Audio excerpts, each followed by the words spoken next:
السلام عليكم. ازيكم عاملين ايه؟ معاكم آية رشاد. وصفتنا النهاردة هي البسبوسة. لو بتدوري على احسن بسبوسة تنافس بسبوسة الحلواني فالوصفة دي علشانك. انا جربت كتير ودي احسن وصفة هتظبط معاكي. انا اعتمدتها.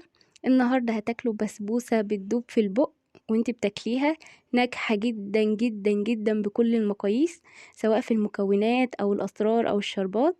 بعد الفيديو ده هتبقي أستاذة فيها وبدون مبالغة، أحسن من بسبوسة الحلواني وبتنافسها بقوة كمان. وأثناء الفيديو هقولك على أسرار نجاح البسبوسة وإيه اللي بيخليها ناجحة معاكي وإزاي ما تشققش وما تبصش منك. لكن قبل ما نبتدي الفيديو، لو أول مرة تشوفيني اعملوا لايك للفيديو واشتركوا في القناة ووصلوا الفيديو ده لأكبر عدد من اللايكات. ويلا نبتدي، يلا بينا. اول حاجة هنحضرها هي الشربات. عندنا حلة هنضيف فيها كوباية من السكر وكوباية من المية وشريحة من الليمون او عصرة ليمون، وهنقلب الشربات بتاعنا من النص. هنقلبه من النص كده، مش عايزين اي حاجة من السكر توصل لاطراف الحلة عشان ما يسكرش مننا. وهنفضل نقلب كده ونرفعه على النار واحنا بنقلب فيه.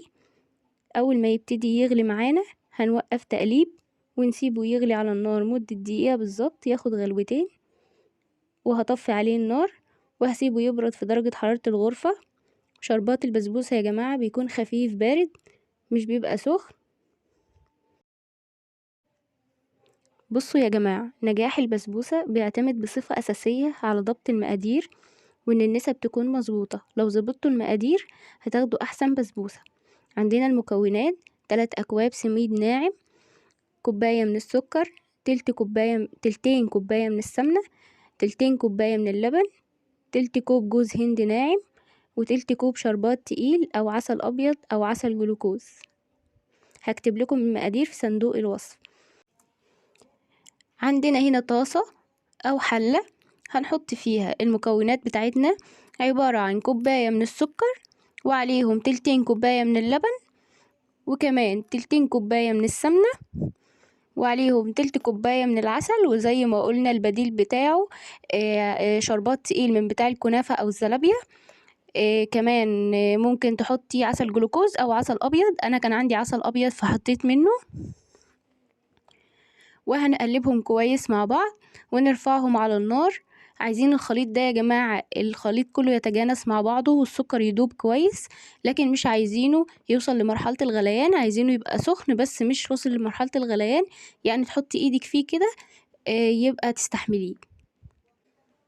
وهنا الخليط بعد ما سخناه على النار هضيف ليه 3 كوبايات من دقيق السميد، دقيق سميد ناعم بدون اضافات، وتلت كوب من جوز الهند، جوز الهند ناعم برضو. وهنقلبهم مع بعض، بس بلاش نقلب فيهم كتير او نبس فيهم كتير، يدوبك كده كل حاجة تتجانس من بعضها. طب هيجي حد يقولي طب مفيش آية بيكنج باودر؟ لا يا جماعة، مفيش بيكنج باودر. البيكنج باودر بيبوظ النتيجة خالص، بيخلي الحباية تنفش زيادة عن اللزوم كأنها كيك. طبعا احنا مش بنعمل كيك فمش محتاجينه. هقول لكم على تريكاية تانية كده بتتعمل احسن من البيكنج باودر. مع التقليب المستمر بقى وصلت معايا للقوام اللي انتوا شايفينه ده. طبعا ممكن تقولوا لي ان هي جامده شويه، لا هي مش جامده، ده القوام المظبوط. صدقوني لو كانت سايله عن كده مش هتظبط معاكم. هنجيب هنا صينيه مقاس 32، حروفها ما تكونش عاليه. حابين تغلفوا الصينيه بسمنه ماشي، لكن انا مش بغلفها، انا بحط فيها البسبوسه كده على طول. متعودة على كده وبتطلع البسبوسة جميلة، ولا بندهنها طحينة ولا اي حاجة. زي ما انتوا شايفين الصينية ما كانش فيها اي حاجة. هننزل الخليط بتاعنا في الصينية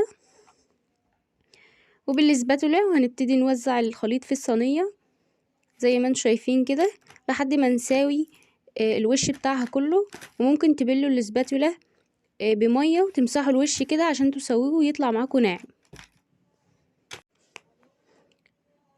طبعا سمك البسبوسة بتاعتنا بيكون نص سنتي، مش اكتر من كده، يعني نص عقلة صباع، وده هو سمك البسبوسة المناسب.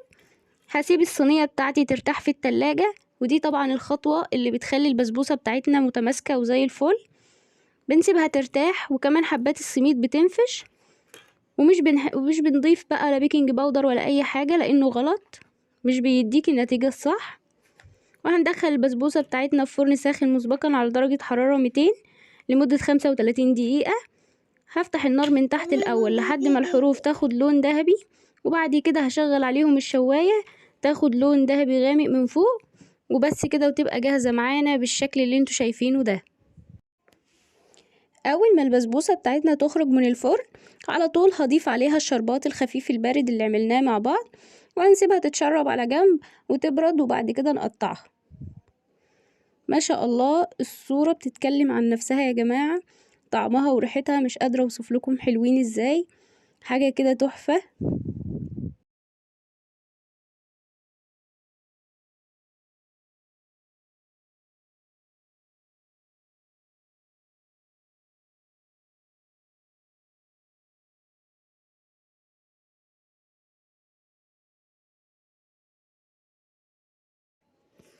ودي البسبوسة بتاعتنا بعد ما بردت، متماسكة جدا وجميلة وطعمها حلو قوي، كمان سكرها مظبوط جدا، تحفة جدا، جربوها وهتعجبكم جدا.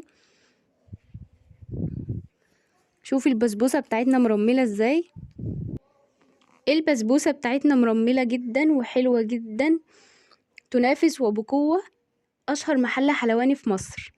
جربي كده وشوفي هتطلع معاكي انجح طريقة للبسبوسة. هقولك على شوية حاجات هتنجح معاكي البسبوسة.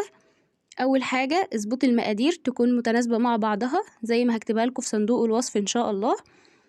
تاني حاجة بلاش تستخدمي بيكنج باودر، وريحي البسبوسة بتاعتك 10 دقايق قبل ما تدخليها الفرن، ريحيها في التلاجة. تالت حاجة ما تستخدميش زبادي، استخدمي اللبن الحليب بتاعنا كامل الدسم عادي.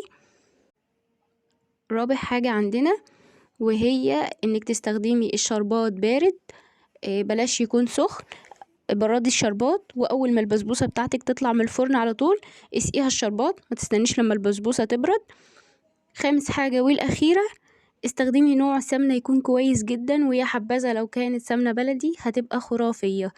انا استخدمت سمنه جنة اللي هي غير مهدرجه دي، وكانت معايا تحفه جدا. وبألف هنا وشفا عليكم. ما تنسوش تقولولي رأيكم تحت في الكومنتات، ولايك وشير لو عجبكم الفيديو، واشتركوا في القناة، واستنوني في فيديو جديد ووصفة جديدة من أيوشا هوم. مع السلامة.